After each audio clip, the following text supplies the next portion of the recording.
Then हम इसकी बात कर रहे थे फंक्शन की।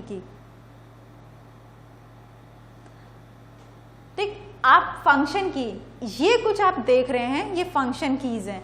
ये फंक्शन कीज आपको कब शो होती है?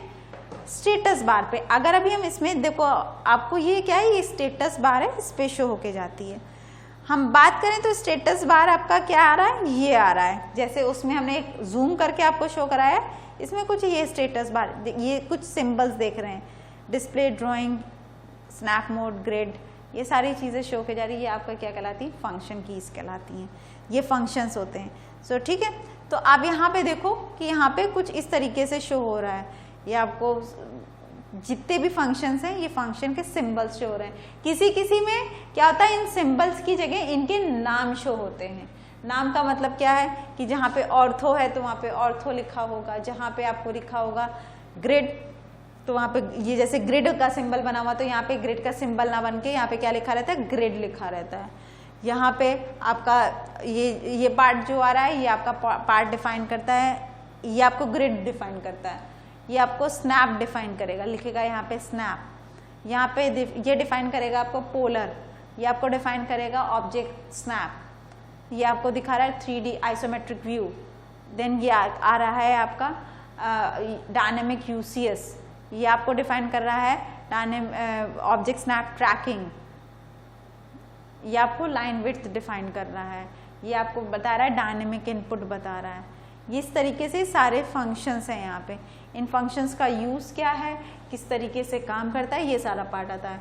तो लोअर पार्ट में आपको दिया हुआ होता है, किसी भी ड्राइंग को इजी बनाना हो उसके लिए हम इसको यूज़ करते हैं, इन फंक्शंस को बहुत डिटेल में।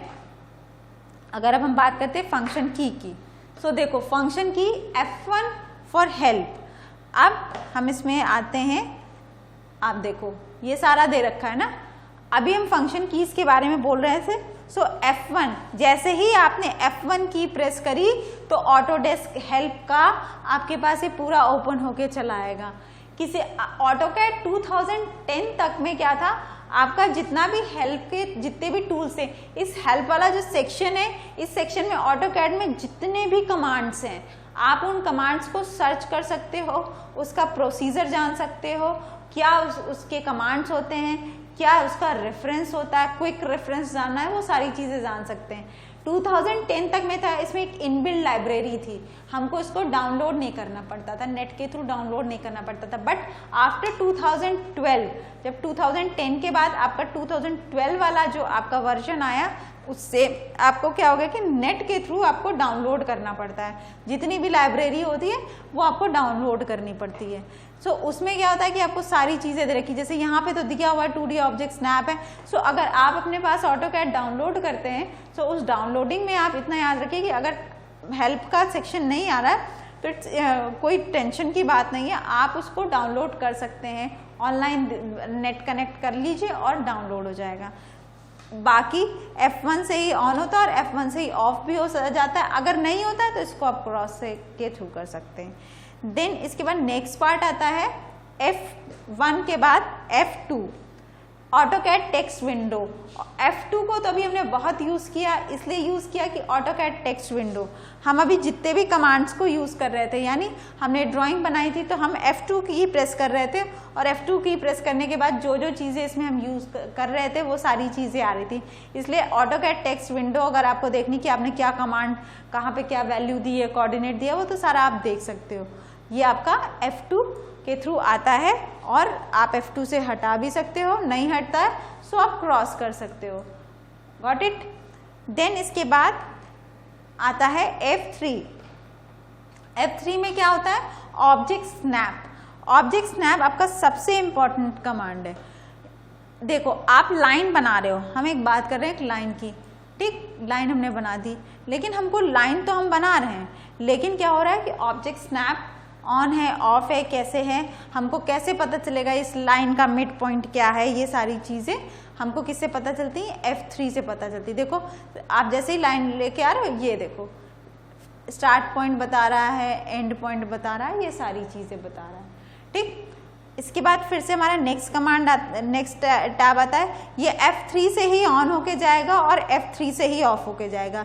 ये देखिए ब्लू कलर का शो कर रहा है, इट मीन्स कि ये आपको बता रहा है कि ये ऑन है। आपने जैसे कि F3 प्रेस कर दिया, देखो ऑफ हो गया। डीएक्टिवेटेड मोड क्या है, व्हाइट कलर में शो होता है। एक्टिवेटेड मोड ब्लू कलर में शो होता है। सारे सिस्टम्स में होके जाएगा ये। F3 आपने जैसे ही प्रेस किया, देखें F3 आपने जैसे ही प्रेस किया, ऑब्जेक्ट स्नैप आपका ऑन हो गया और ये ऑफ हो गया। दिस वन, ठीक। देन इसके बाद आपका ऑब्जेक्ट स्नैप के लिए सबसे ज़्यादा ज़रूरत हमें इसी चीज़ की होती है कि ऑब्जेक्ट स्नैप से हम किस तरीके से वर्क कर सकें। देन इसके बाद आता है आपके पास 3D object snap. 3D object snap, जब हम ऑटोकैड 3D पे काम करते हैं तो उसमें कुछ ऑब्जेक्ट स्नैप की ज़रूरत होती है कि 3D का कोई भी बॉक्स क्यूब बनाया हुआ है, सो क्यूब की हाइट को भी तो डिफाइन करना होता है हमको, तो उसके लिए हमको 3D ऑब्जेक्ट स्नैप की ज़रूरत होती है जो आपको ऑटोकैड 3D में शो होके जाता है। आगे अगर किसी के में कोई चीज़ नहीं शो हो रही है तो वो किस तरह से शो होके जाएगी वो भी आपको बता देंगे, ठीक। 3D object snap. Then F5 isometric cursor. Isometric cursor आगे जब आपका आइसोमेट्रिक का सेशन आएगा उसमें आपको डिफाइन किया जाएगा कि आइसोमेट्रिक कर्सर, क्योंकि आइसोमेट्रिक कर्सर एक नहीं 3 तरीके के होते हैं, तो हमको अपने कर्सर को कैसे आइसोमेट्रिक कर्सर में चेंज करना है वो सारा आपका सेटिंग के थ्रू होके जाता है। F5 से वो कर्सर चेंज होते हैं। देन इसके बाद क्या आता है आपका F6। F6 क्या है, dynamic UCS. Dynamic UCS, dynamic UCS आपको कहाँ, यहाँ पे ही दिया रहता है। जैसे ये आपका आइसोमेट्रिक कर्सर का दिया हुआ है, ये सिंबल क्या दिया हुआ है आपको, आइसोमेट्रिक कर्सर का दिया हुआ है। डायनेमिक यूसीएस भी आपको दिया होगा। अगर नहीं शो हो रहा है तो आप यहाँ पे देखिए कस्टमाइजेशन का एक सिंबल दिया हुआ, 3 लाइनें दे रखी हैं। अगर कोई सिंबल यहाँ पे शो नहीं हो रहा है, अगर हम इसमें बात करें,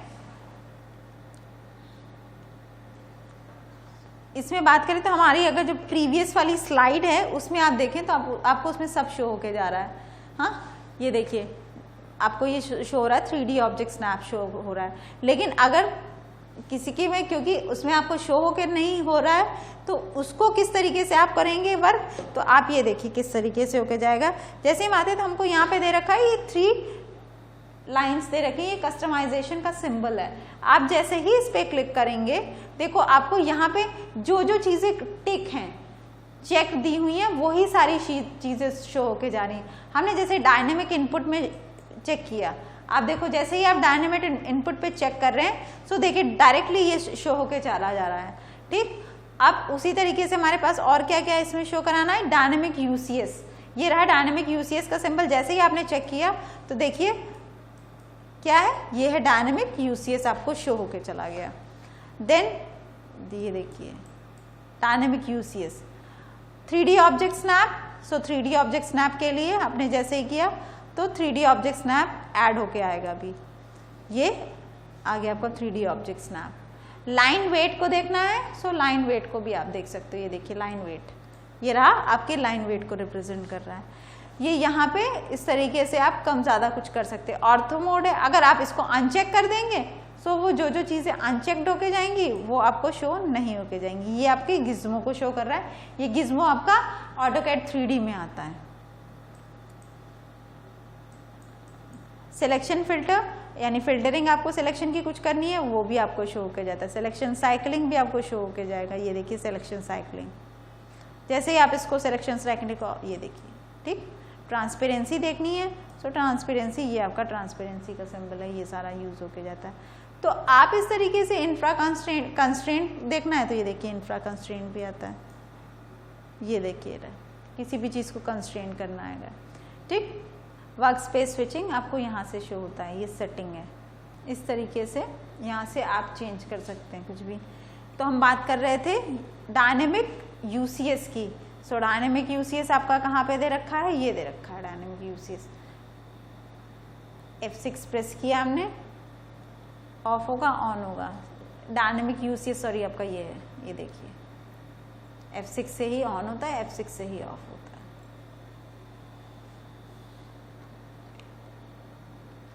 देन इसके बाद आपके पास क्या आता है, F7 ग्रिड के लिए आता है। अब आप देखिए कैसे ग्रिड, आप ये GUI देख रहे हैं ऑटोकैड का, इस GUI में क्या है, ग्राफिकल, इसमें चेक्स बने हुए हैं, जैसे मैथ्स की कॉपीज में हम लोग के चेक्स बने रहते थे, ये ब्लॉक्स बने हुए हैं। इन ब्लॉक को क्या बोलते हैं, ग्रिड्स बोलते हैं। ग्रिड टू ग्रिड वर्क करना इजी इसलिए भी होता है कि अगर आप ऑर्थो आपका वर्क नहीं कर रहा है उस पर आप कर सकते हो। सो इसको अगर आपको ऑफ करना है तो आप F7 की प्रेस करो, देखो ग्रिड का सिंबल ये है, डीएक्टिवेट हो गया। जैसे डीएक्टिवेट होगा इट मीन्स कि आपको इसमें ग्रिड्स नहीं, वो लाइंस शो नहीं होंगे, बॉक्सेस नहीं शो के जाएंगे। ये देखिए जब ऑन कर रहे हैं तो शो होके जाएगा, ये इस तरीके से। देन आता है आपका F8। F8 मतलब होता है ऑर्थो। ऑर्थो और ऑब्जेक्ट स्नैप आपके दो इंपॉर्टेंट फंक्शंस हैं जिसको आपको हमेशा ऑन रखना है। F3 से आपका ऑब्जेक्ट स्नैप होता है, ऑन होता है, जो आपकी लाइन कैसे स्टार्ट हो, कहाँ से स्टार्ट हो रही, कहाँ एंड है, क्या उसका मिड पॉइंट है, ये डिफाइन करता है। और ऑर्थो मोड आपका 90 to 90 डिग्री लाइन्स को बनाता है, यानी आप कोऑर्डिनेट सिस्टम के काम के थ्रू काम करें ना करें, लेकिन 90 डिग्री टू 90 डिग्री आपको काम करना है तो आपको उसके लिए ऑर्थो मोड की ज़रूरत होती है। ऑर्थो मोड हमेशा F8 से ही ऑन होके जाएगा और F8 से ही ऑफ होके जाएगा। ऑर्थो का सिंबल आपका ये है, ये ब्लू कलर से एक्टिवेटेड एक राइट एंगल आपको दिखाई देगा, वो आपके डिफाइन करता है कि वो ऑर्थो मोड है। सो F8 से ही ऑन किया और F8 से ही ऑफ कर दिया। देन इसके बाद आता है आपका F9। F9 आपके डिफाइन करता है स्नैप मोड को। हम लोग ने F7 ग्रिड मोड देखा, F8 ortho mode, F9 snap mode. हाँ, F9 स्नैप मोड क्या होता है, स्नैप टू स्नैप वर्किंग, जैसे ग्रिड है वैसे ही स्नैप है। स्नैप में क्या है कि आप एक्स और वाई की स्पेसिंग को डिफाइन कर सकते हैं, यानी एक्स एक्सेस पे हमको कितना पॉइंट चलना है, माना हमने उसमें डिफाइन कर दिया कि एक्स एक्सेस पे हमको 10 यूनिट चलना है, सो वो 10 यूनिट के बाद वो 10 के इंक्रीमेंट पे वैल्यू शो करता है। उसी तरीके से वाई एक्सेस पे अगर हमने वैल्यू दे दी तो वाई एक्सेस पे उतने ही इंक्रीमेंटेड वैल्यू शो करेगा। नेक्स्ट सेशन में आपको इसकी सेटिंग के थ्रू आप कैसे चेंजेस करते हैं वो सारा आपको डिफाइन किया जाएगा, क्योंकि वो लेंदी सेशन होता है कि उसमें क्या क्या चीज़ें, उसमें सारा आपका ऑटोकैड की सेटिंग होती है कि पूरी सेटिंग किस तरीके से की जाती है ऑटोकैड में। कोई चीज़ ऑन है तो उसको ऑफ कैसे करना है, कोई चीज़ ऑफ है तो उसको ऑन करने के बाद उसमें कोई पार्ट नहीं शो होके जा रहा है तो उसको कैसे प्रेजेंट करना है, कुछ आपको इसके बैकग्राउंड के कलर्स को चेंज करना है तो कैसे चेंज कर सकते हैं, सिलेक्शन में कुछ आपको चेंजेस करना है वो कैसे कर सकते हैं, वो सारा चीज़ आपका डिटेल एक चैप्टर है पूरा ड्राफ्टिंग सेटिंग। वो पूरी ड्राफ्ट की सेटिंग, मतलब जितने भी शीट्स है उसकी पूरी सेटिंग कर सकते हैं। उस सेटिंग में कैसे फंक्शंस को यूज़ कर सकते हैं, कैसे लिमिट्स को हम डिफाइन करते हैं, किस तरीके से हम यूनिट को सेट करते हैं, वो सारी चीज़ें आपका नेक्स्ट सेशन जब आएगा उसमें आपको पूरा डिटेल चैप्टर के थ्रू डिफाइन किया जाएगा। अभी सिर्फ आपको एक फंक्शन की के थ्रू ये बताया जा रहा है कि फंक्शन की होती क्या है और किस किस चीज़ों से ऑन ऑफ होती हैं, क्योंकि आप जो वर्क करेंगे सो आपको ऑन एंड ऑफ पे ज़्यादा ध्यान रहेगा कंपेयर टू कि उसकी सेटिंग में जाके बार बार हम क्योंकि सेटिंग हम सिर्फ एक बार चेंज करते हैं, जो भी सेटिंग है तो आपको सेटिंग पता होनी चाहिए किस तरह चेंज होके जाएगी, वो आपका नेक्स्ट पार्ट रहेगा। ठीक, अभी F9 क्या है कि वो एक्स एंड वाई की स्पेसिंग के थ्रू डिफाइन होता है कि एक्स एक्सेस पे कितना मूव होके जाना है और वाई एक्सेस पे, यानी अगर हमने दे दिया एक रोबोट की तरह की बात करें अगर हम इसको कि हमने एक रोबोट में प्रोग्राम फिट कर दिया कि आपको सीधे जाना है, यानी आपको एकदम 90 डिग्री एंगल पे स्ट्रेट जाना है 10 फीट तक, सो वो 10 फीट पे जाके ऑटोमेटिकली रुक जाएगा। वही चीज़ आपका स्नैप मोड है कि अगर आपने स्नैप मोड पे एक डिस्टेंस एक पॉइंट से दूसरे पॉइंट का डिस्टेंस आपने 10 दे दिया, सो वो 10 यानी वो 10 चलेगा, 10 पॉइंट्स में मूव होके जाएगा, देन वो रुक जाएगा, देन अनदर 10 पॉइंट मूव होगा कर्सर, देन बीच में वो नहीं रुकेगा, बीच में वो सिर्फ वैल्यू लेगा, यानी हमको हर बार कीबोर्ड के थ्रू वैल्यू को टाइप करना होगा। सो उस टाइपिंग से बचने के लिए हमारे पास इंट्रोड्यूस हुआ था ऑर्थो मोड। ऑर्थो मोड क्या था कि आपने सिर्फ एक बार ऑर्थो ऑन कर दिया और वो ऑर्थो ऑन जैसे ही आपने किया वो 90 डिग्री एंगल पे ही लाइन बनाएगा, वो ये नहीं डिफाइन करेगा कि आप 10 स्टेप चले या 20 यूनिट्स चले, ऐसा कुछ डिफाइन नहीं करेगा, वो डिफाइन वही होके जाएगा जो अब वैल्यू आपको चाहिए। लेकिन अगर आप स्नैप मोड के थ्रू काम कर रहे थे तो स्नैप मोड उतने ही पॉइंट तक चलेगा जितनी उसमें एक्स और वाई एक्सेस की स्पेसिंग दी हुई होगी। सो आपका ये पार्ट किस तरीके से होके जाएगा कि आप F9 पे के थ्रू आप इसको देखते हैं। देन इसके बाद क्या आता है आपका F10। F10 क्या आता है, पोलर ट्रैकिंग। अभी हमको क्या था 90 डिग्री एंगल, यानी ऑर्थो मोड हम ऑन कर दे रहे थे तो हम कितने एंगल पे चल रहे थे, 90 डिग्री एंगल पे। वो फिक्स्ड एंगल है कि हम 90 डिग्री एंगल पे ही मूव होके जाएंगे। लेकिन F10 यानी जहां पे पोलर वर्ड आता है, पोलर वर्ड क्या डिफाइन करता है, पोलर ट्रैकिंग। पोलर वर्ड आपको ये डिफाइन करता है कि आप जो भी काम कर रहे हैं वो किस पे कर रहे हैं, पोलर ट्रैकिंग यानी एंगल पे काम कर रहे हैं। सो उस एंगल पे वर्किंग के लिए हमेशा इसमें पोलर वर्ड को यूज किया गया। F10 से आपका पोलर यूज होता है। ऑर्थो मोड आपका ये दिया हुआ 90 डिग्री एंगल पे, 90 डिग्री एंगल के ठीक बगल में एक सर्कल दिया हुआ है और सर्कल पे एक एंगल का सिंबल बना हुआ है, ये आपका पोलर ट्रैकिंग है। ऑर्थो मोड और पोलर ट्रैकिंग वाइस वर्सा है, यानी या तो आप ऑर्थो मोड पे काम कर सकते हैं या तो आप पोलर पे काम कर सकते हैं।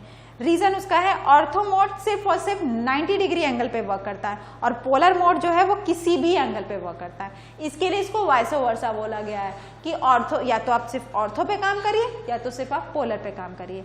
और दोनों में एक है कि अगर आप ऑर्थो मोड को ऑन करते हैं तो ऑटोमेटिकली पोलर मोड ऑफ हो जाएगा, अगर आप पोलर मोड को ऑन करते हैं तो ऑर्थो मोड हमेशा ऑटोमेटिकली ऑफ हो गया। अब जैसे ही हमने F10 प्रेस किया, आप लोग इस पे गौर करें, देखिए ये देखिए, आप जैसे ही F10 प्रेस करेंगे, आपने F10 प्रेस किया और आपका ऑर्थो ऑफ हो गया। आपने जैसे ही F8 प्रेस किया, आपका पोलर ऑटोमेटिकली ऑफ हो जाएगा।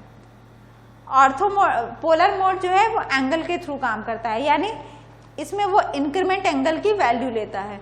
यानी अगर हम इस बात करते हैं, लाइन हमने ली, पोलर मोड हमारा ऑन है, हम यहाँ पे चले, अब ये जो देख रहे हैं ग्रीन कलर की लाइन, ये आपकी ट्रैकिंग लाइन है, ये आपके एंगल को डिफाइन कर रही है। एंगल की वैल्यू जो दे रखी होगी, यहाँ पे 90 डिग्री दी हुई होगी या 180 डिग्री दे रखी है, ठीक। तो अभी 0 के बाद सीधे सीधे 180 डिग्री जैसे ही आप पहुंचोगे तो बताएगा कि 180 डिग्री कहाँ पे आ रहा है। उसी तरीके से फिर से 0 डिग्री और 180 डिग्री, ये पूरी डिफॉल्ट सेटिंग है। ये जो आप ऑटोकैड जब इंस्टॉल करेंगे तो आपको कुछ कुछ ऐसी ही सेटिंग मिलेगी। इस सेटिंग को आपको ड्राफ्टिंग सेटिंग में जाके सारी चीज़ें को सेटल करना होता है कि किस तरीके से होके जाती हैं, ठीक। ये आपको नेक्स्ट सेशन में बताएंगे। देन इसके बाद ऑल्ट टैब के थ्रू हम आते हैं, हो गया F10, then F11 object snap tracking. Object snap tracking क्या होती है, आपकी किसी भी बॉक्स को आप बना रहे हैं, ठीक। अगर हम इसमें आए ऑटोकैड पे, आप देखिए किसी भी चीज को बना रहे हैं, आपको कोई डायमेंशंस नहीं पता है। फर्स्ट ऑफ ऑल हमने क्या किया, ऑर्थो ऑन कर लिया। ऑर्थो ऑन करने के बाद हमने क्या किया, लाइन कमांड लिया, हमने कहीं पे भी लिया, एक नॉर्मल ऐसे ही लाइन ड्रॉ कर दी विदाउट एनी डायमेंशन, हमने ऐसे ही लाइन ड्रॉ कर दी। ऊपर गए, हमने ऊपर भी ऐसे ड्रॉ कर दिया, ठीक। अब क्या करना है हमको, ये जो यहाँ पे जो लाइन बनानी है वो इसी के पैरेलल में बनानी है। तो उसके लिए हमें क्या चाहिए होती है, ऑब्जेक्ट स्नैप ट्रैकिंग। और ऑब्जेक्ट स्नैप ट्रैकिंग आपकी F11 से ऑन होती है। ये है आपका ऑब्जेक्ट स्नैप ट्रैकिंग ऑन हो गई है, ठीक। आप जैसे ही यहाँ पे आओगे, इधर लेके आए तो आप यहाँ पे ले आइए,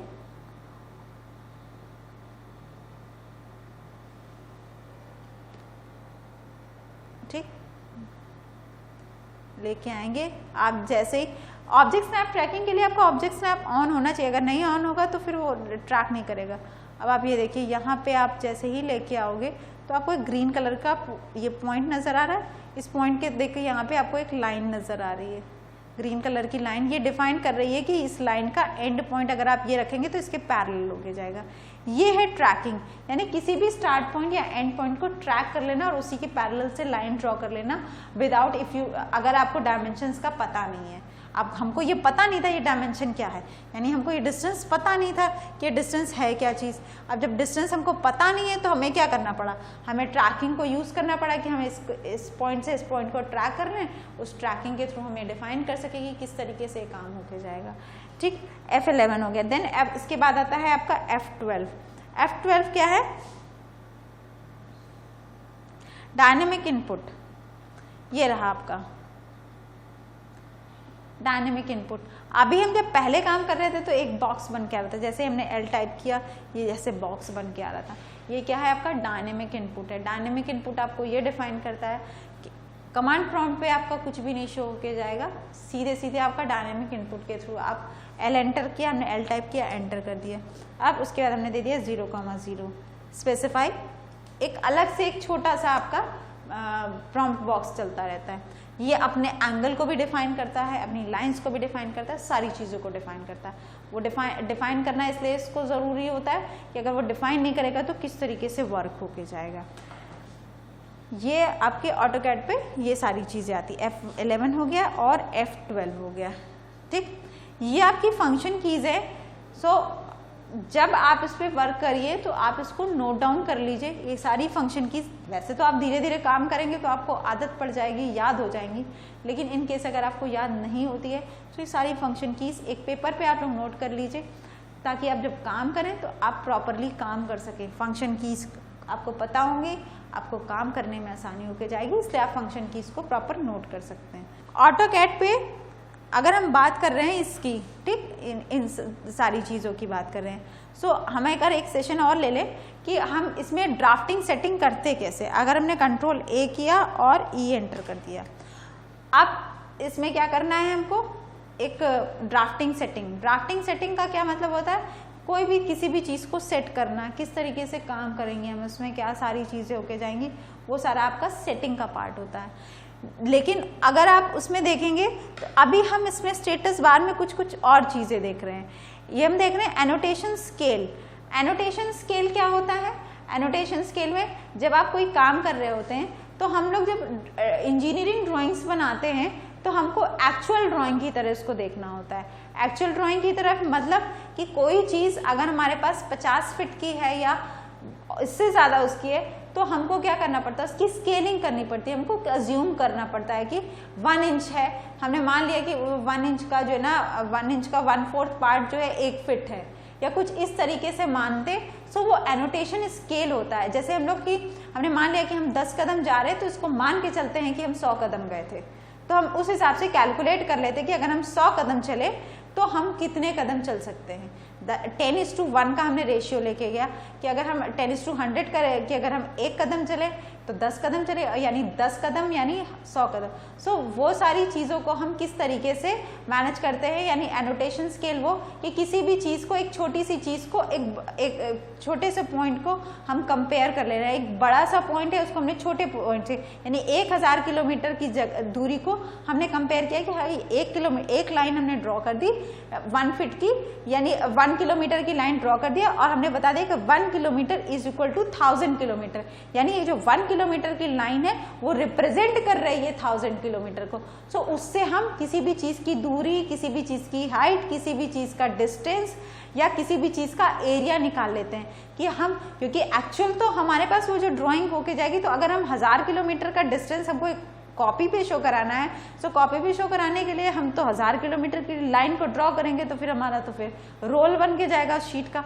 उस चीज़ को ख़त्म करने के लिए हम क्या करते थे, एक 1000 किलोमीटर को हमने मान लिया 1 किलोमीटर, एक 1 किलोमीटर की लाइन ड्रॉ करी, हमने डिफाइन किया ये 1 kilometre represent 1 kilometre is equal to 1000 kilometre. ये आपकी स्केलिंग, एनोटेशन स्केलिंग कहलाती है कि आप 1:1 जो है वो 1 को ही रिप्रेजेंट कर रहा है, या 1 जो है रिप्रेजेंट कर रहा है 4th पार्ट को रिप्रेजेंट कर रहा है। वो सारी चीज़ें आपकी कहलाती हैं एनोटेशन स्केल में आती हैं। देन इसके बाद आप यहाँ पे जब आते हैं तो आप एक चीज़ देखते हैं, ये आपको सेटिंग, वर्क स्पेस स्विचिंग दिया हुआ है। ये सेटिंग का सिंबल है जो, और आप लोग नॉर्मली बात करें, हम लोग मोबाइल में सेटिंग देखते हैं, सो मोबाइल में एक सेटिंग का सिंबल दिया होता है, वो भी कुछ इसी तरीके से दिया था। लैपटॉप में भी कुछ इसी तरीके से सेटिंग का सिंबल दिया रहता है। इस पर आप जैसे ही क्लिक करोगे तो आपको यहाँ पे आपने क्लिक किया तो आपको कुछ इस तरीके से नजर आता है।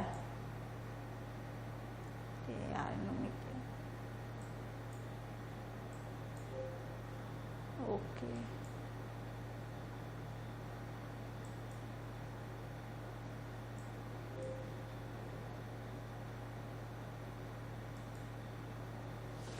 वर्क स्पेस पे हम आए, drafting annotation, 3D basic, 3D modelling, drafting and annotation.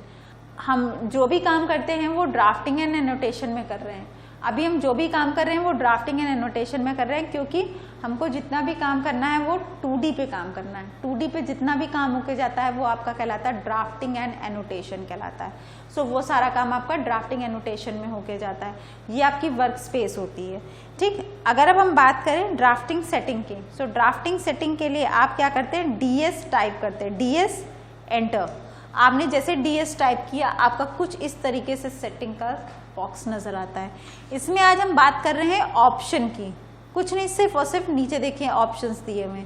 In option की अगर हम बात करें तो ये ऑप्शन में कुछ इस तरीके से ओपन होके जाता है। ये इसमें देखिए बहुत सारी चीजें दे रखी हैं, फाइल दिया हुआ है, display, open and save, plot publish, drafting, 3D modelling, selection, profile, ये सारी चीज देंगे।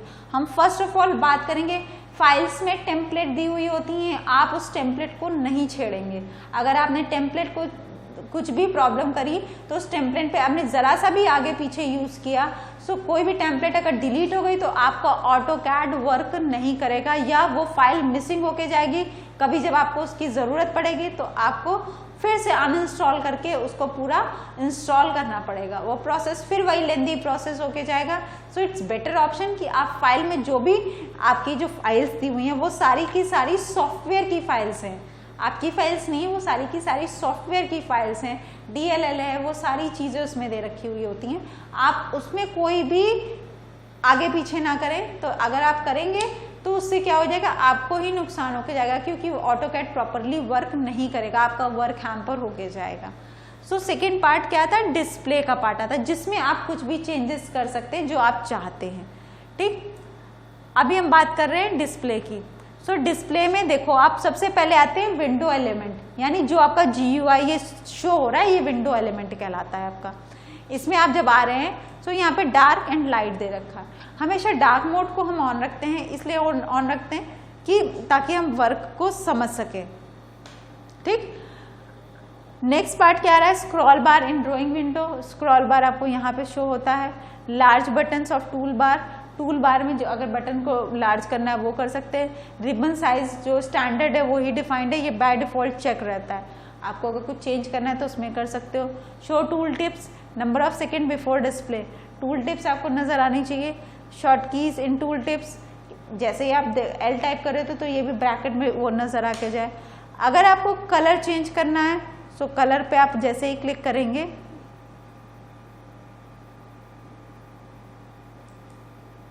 जैसे ही आपने कलर पे क्लिक किया आपको यहाँ पे कुछ इस तरीके से बॉक्स ओपन होके जाएगा। सबसे पहले इसमें क्या रहा है, यूनिफॉर्म बैकग्राउंड। यूनिफॉर्म बैकग्राउंड यहाँ पे क्या दे रखा है, ब्लैक कलर का दे रखा है।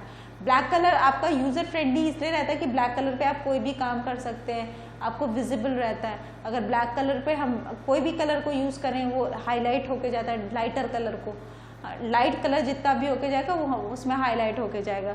सो अगर लेकिन आप इसको कलर चेंज करना चाहें तो आप कलर भी चेंज कर सकते हैं। ब्लू करना है, देखिए कुछ इस तरीके से शो होके जाएगा, या येलो करना है, येलो ऐसे शो होके जाएगा। ग्रीन, मतलब आप जो भी कलर यूज करना चाहें वो आप ले सकते हैं। ठीक, रेड बाय डिफॉल्ट वो ब्लैक ही रहता है। एक हम करके आपको दिखा दे रहे हैं कि किस तरीके से शो होता है। ये रेड कलर है। अब इस रेड कलर को ये तब तक अप्लाई नहीं होगा, अगर हम इसको कैंसिल कर दें तो भी तभी अप्लाई नहीं होगा। जब तक आप अप्लाई एंड क्लोज करने के बाद एक बार और अप्लाई नहीं करेंगे तब तक ये शो नहीं होगा। ठीक, उसके बाद ये क्रॉस हेयर आ रहा है। अब क्रॉस हेयर के कलर को चेंज करना तो देखो यहाँ पे है, क्रॉस हेयर पे व्हाइट कलर दे रखा है, ये व्हाइट कलर का शो हो रहा है। आपको कुछ और कलर में शो कराना है क्रॉस हेयर तो आप यहाँ से इसको कुछ और कलर में शो करा दीजिए। ये लीजिए ग्रीन कलर में शो हो रहा है, या और कुछ चाहिए तो और कुछ लीजिए। सेलेक्ट करना है कलर को तो सेलेक्ट कर लीजिए। मतलब आप इसमें कुछ भी कर सकते हैं, ये आपकी मर्जी है। सियान कलर लेना है या कोई और कलर लेना है, चलो ये कलर ले लिया और इसको करा ओके। देखो ये येलो कलर में कर्सर आपको शो हो रहा है। ठीक, व्यू कंट्रोल पैनल, मतलब आपके व्यू पोर्ट का जो कंट्रोल है वो, मतलब आपको यहाँ पे जितना भी दिया हुआ है वो आप चेंज कर सकते हैं, लेकिन बहुत ही कम में चेंज करिए क्योंकि उससे क्या होता है आपका सॉफ्टवेयर जो है फिर फाइल्स जो है ना ऑलरेडी हैवी होती है जब आप कलर को यूज़ करोगे, इफेक्ट्स को यूज़ करोगे, क्योंकि हमको ऑलरेडी जो ड्राइंग बनानी है उस पर भी कलर्स को यूज़ करना है, बाकी सारी चीज़ों को, इफेक्ट्स को यूज़ करना है, तो उसके थ्रू आप काम कर सकें। डायनेमिक डायमेंशन लाइन है। अब डायनेमिक डायमेंशन लाइन के कलर को आपको ग्रे कलर दे रखा है, आपको कुछ और कलर करना है तो आप लीजिए सियान कलर करना है तो सियान कलर कर दीजिए। सारी चीज़ें यहीं पे आपको शो के जाएंगी। ब्लू, ये देखिए चेंज होता चला जाएगा। ड्राफ्टिंग टूल टिप है, आपको ये ड्राफ्टिंग टूल टिप दे रखा है, इसके कलर को चेंज करना है तो आप वो भी चेंज कर सकते हो। ये देखिए क्रॉस हेयर के कलर को चेंज कर सकते हैं। ड्राफ्टिंग टूल टिप का आपको बैकग्राउंड चेंज करना है, आप उसके बैकग्राउंड को भी चेंज कर सकते हैं। ये बैकग्राउंड है, इस बैकग्राउंड को चेंज करना है, बैकग्राउंड का कलर ग्रे दे रखा है, आपको कुछ और कलर चाहिए आप कुछ और कलर ले लीजिए।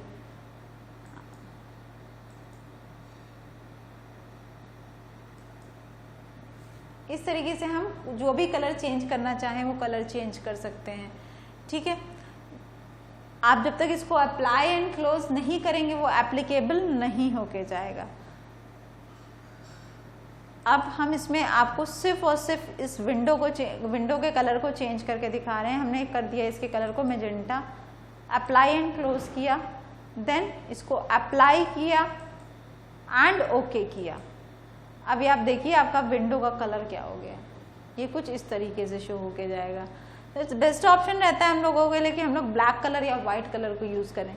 सो ब्लैक कलर को अगर हम यूज़ करते हैं तो हमारे साथ अच्छाई ये होती है कि हम यूनिफॉर्म बैकग्राउंड का कलर जो है उसका मैजेंटा की जगह हमने क्या ले लिया, ब्लैक कलर। ब्लैक कलर लिया तो कुछ इस तरीके से शो हो जाएगा। वाइट कलर अगर हम ले रहे हैं तो हमें अपने कर्सर के कलर को वाइट में की जगह वो ब्लैक में हो जाएगा। आपका ऑटोमेटिकली कलर स्कीम को फॉलो करता है, इसके लिए इस तरीके से हो जाएगा। ठीक, हमने वही ब्लैक कलर कर दिया एंड अप्लाई कर दिया। ये वाइट कलर अगर हम कर दे तो कुछ इस तरीके से होकर जाएगा। ओके अगर हम करें इसको तो कुछ आपको इस तरीके से कलर आपका ऑटोमेटिकली चेंज हो जाएगा।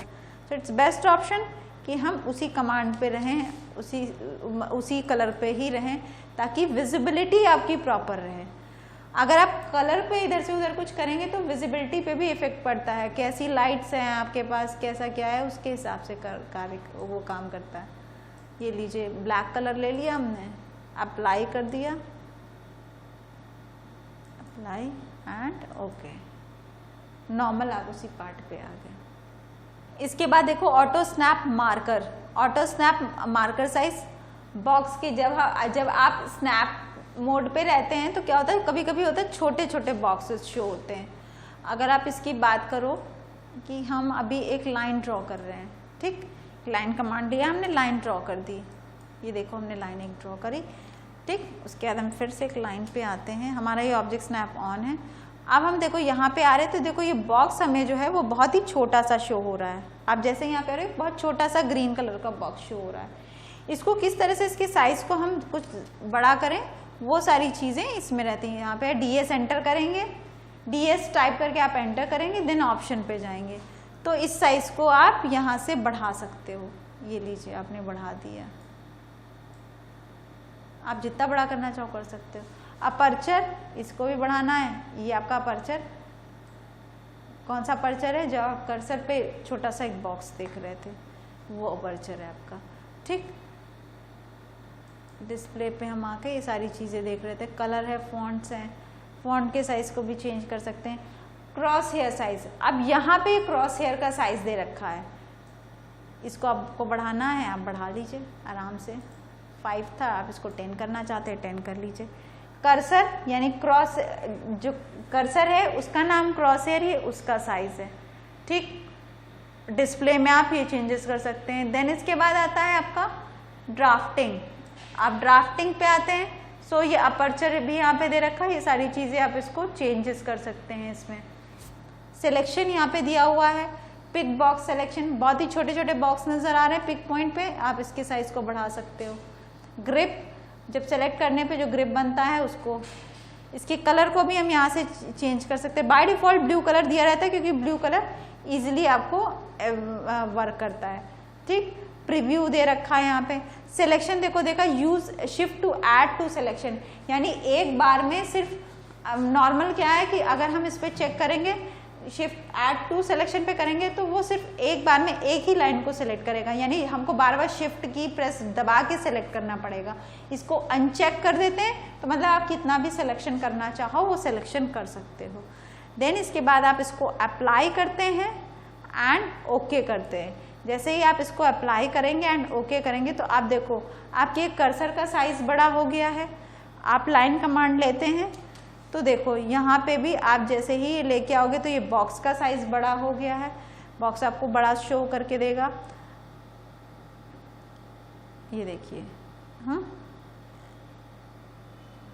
नॉर्मल कर्सर ही हो गया। इसको आप जब सेलेक्ट करते हैं तो इसके ग्रिड्स को भी आपको बड़ा शो करके दे रहे हैं, बॉक्सेस जो बन के आ रहे हैं वो भी आपके बड़े बन के आ रहे हैं। So that is the drafting tools. Drafting setting में आपका वो पार्ट था जिसमें आप सिर्फ बैकग्राउंड में क्या क्या चेंजेस कर सकते हैं वो सारा पार्ट था। देन नेक्स्ट सेशन में हम आगे ड्राफ्टिंग सेटिंग में किस तरीके से फंक्शन कीज में हम चेंजेस कर सकते हैं वो सारा पार्ट आप कवर अप करेंगे। So thank you.